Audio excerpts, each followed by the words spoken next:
Que? Você não gosta de história?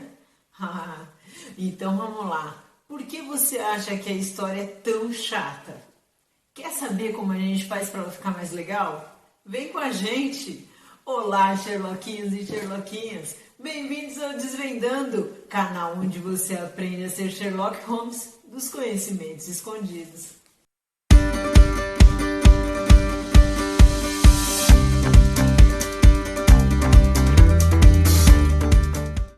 Gente, hoje a Leleca tá assim, ó, impaciente, inquieta, nem dormiu de noite. Tá angustiada só porque eu falei que hoje era aula de história. Mas sabia, Leleca, que tem gente que não gosta de história? É verdade.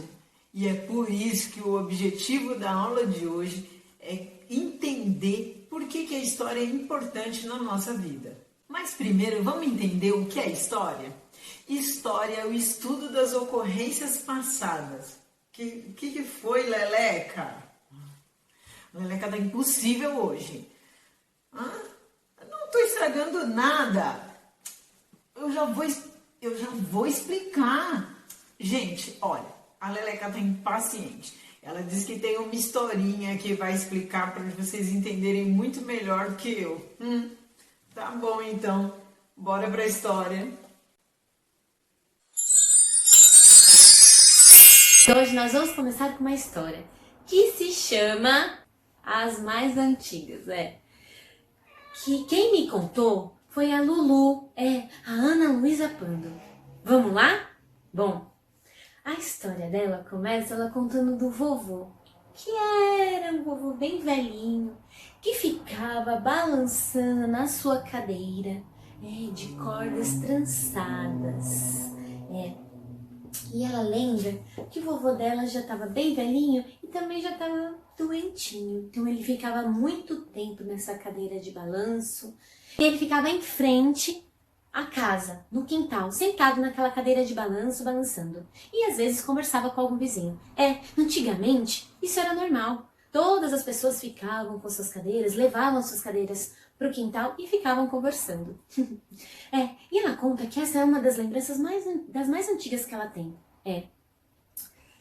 Ela tinha mais ou menos 4 anos de idade. 1, 2, 3, 4. Ela era bem pequenininha mesmo. E ela ficava lá com o vovô, tal. E ela conta que ela gostava de brincar com os poucos cabelos que seu vovô tinha. Ela ficava também penteando, trançando também, e desarrumava e penteava de novo, o tempo todo. Pois um dia, o seu avô perguntou alguma coisa para ela e falou assim: Lulu, vai até a sua avó que está na cozinha, pergunta se vai demorar para ficar pronto o almoço porque estou com fome. E logo ela foi correndo até a cozinha. E aí a sua avó falou que não ia demorar não, pra ela falar pro seu avô. E ela voltou correndo, e aí ficava esse vai e volta, ela parecia um pombo correio, mas ela adorava isso. E ela perguntou pra sua avó: o que vai ter de almoço, vovó? Que geralmente era arroz, feijão, bife, salada e quiabo. Eu adoro quiabo. Você gosta de quiabo? Mas é muito importante a gente comer verduras, frutas, saladas, pra gente ficar bem forte, poder brincar bastante, né? Então, e ela adorava comer lá na casa da vovó.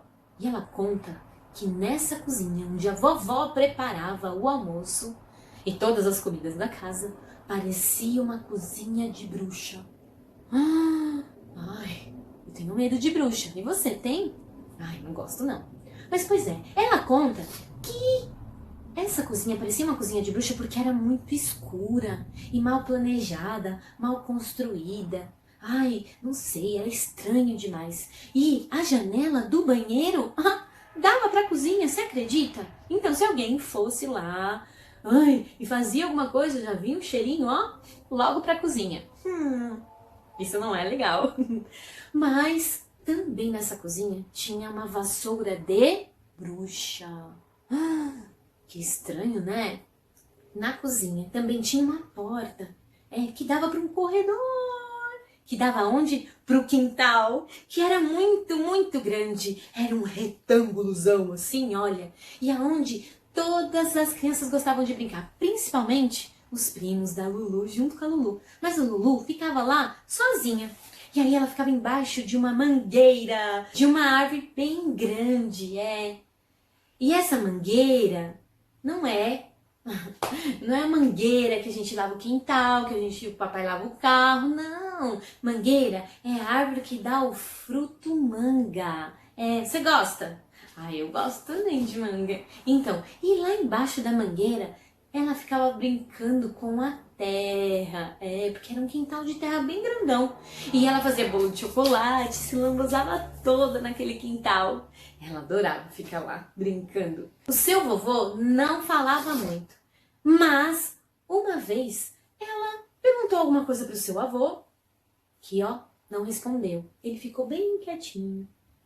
E ela ficou esperando a resposta e não veio. E esperou mais um pouco e não chegou. E ela ficou esperando.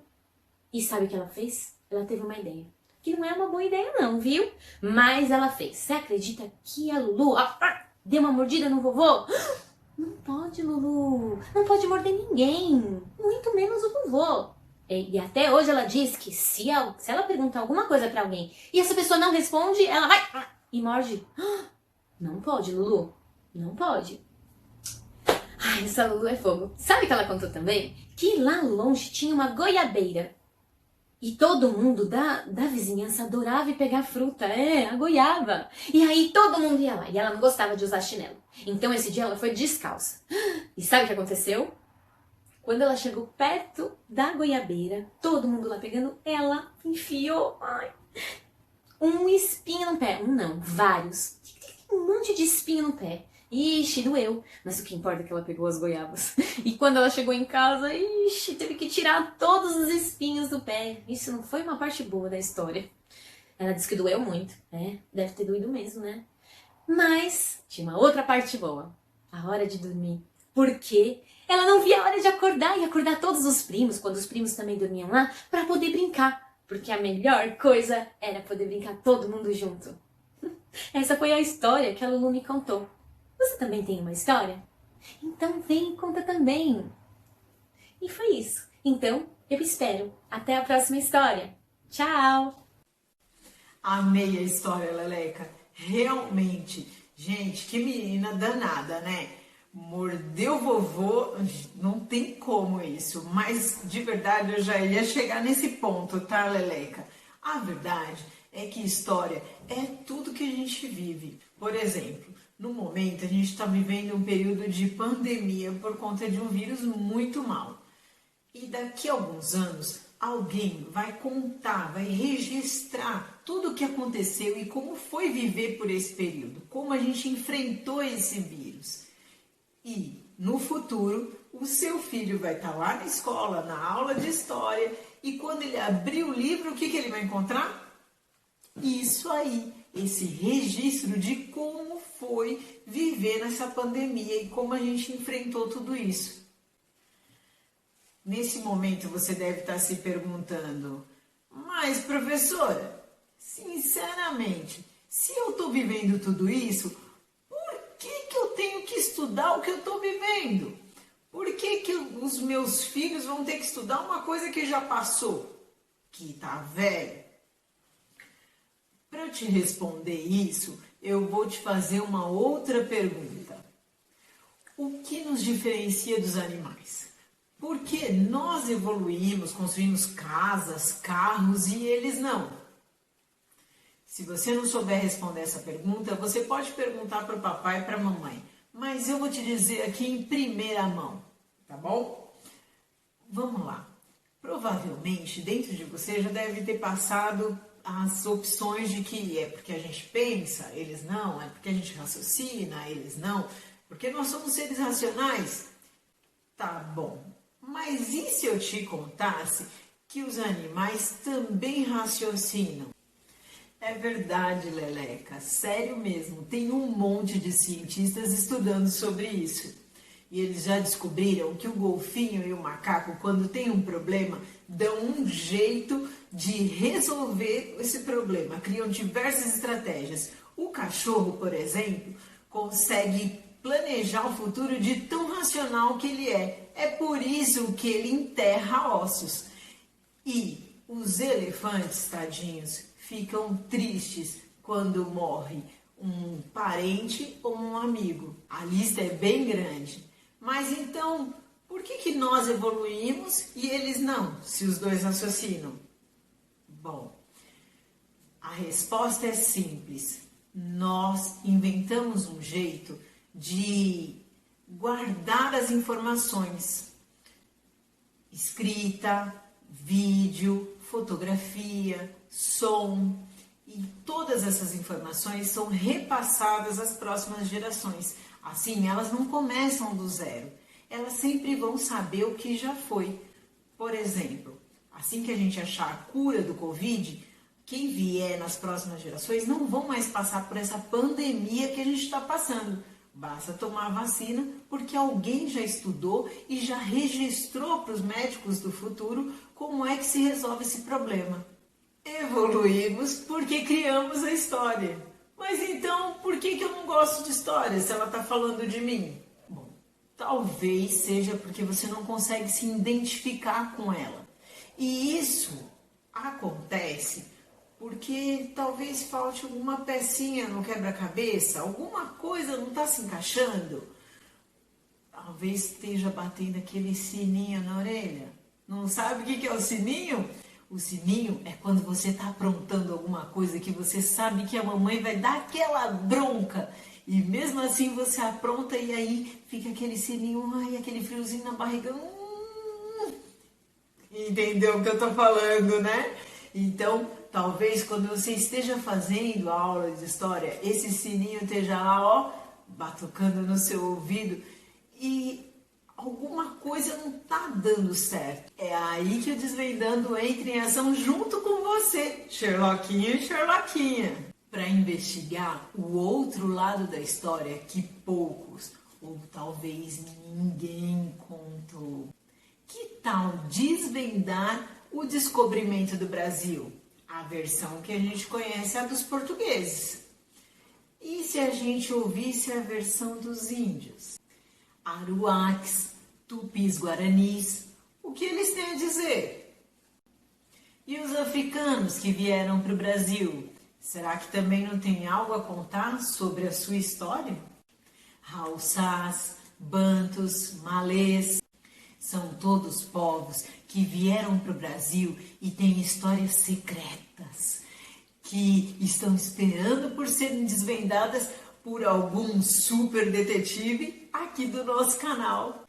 E é por isso que na brincadeira da aula de hoje eu te convido a ser detetive da sua própria história.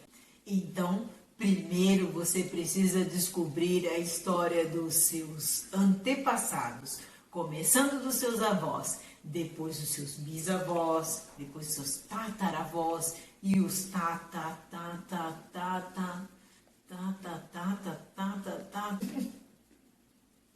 que nós chamamos de antepassados, ou mais ainda, ancestrais.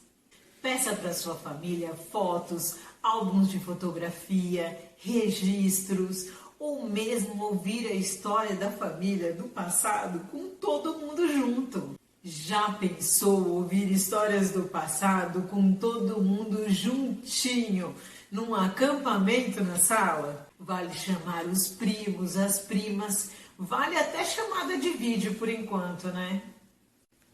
Você pode buscar pistas da sua herança genética. O que é herança genética? É um pedacinho bem pequenininho da sua tataravó que tem dentro de você. Descubra a origem da sua família, se é italiana, francesa, portuguesa, árabe, japonesa, africana, indígena, ou se tem um pedacinho de cada uma dessas, tudo misturado. E na próxima aula de história, quando vocês já tiverem desvendado a sua herança genética, a gente continua. Tchau!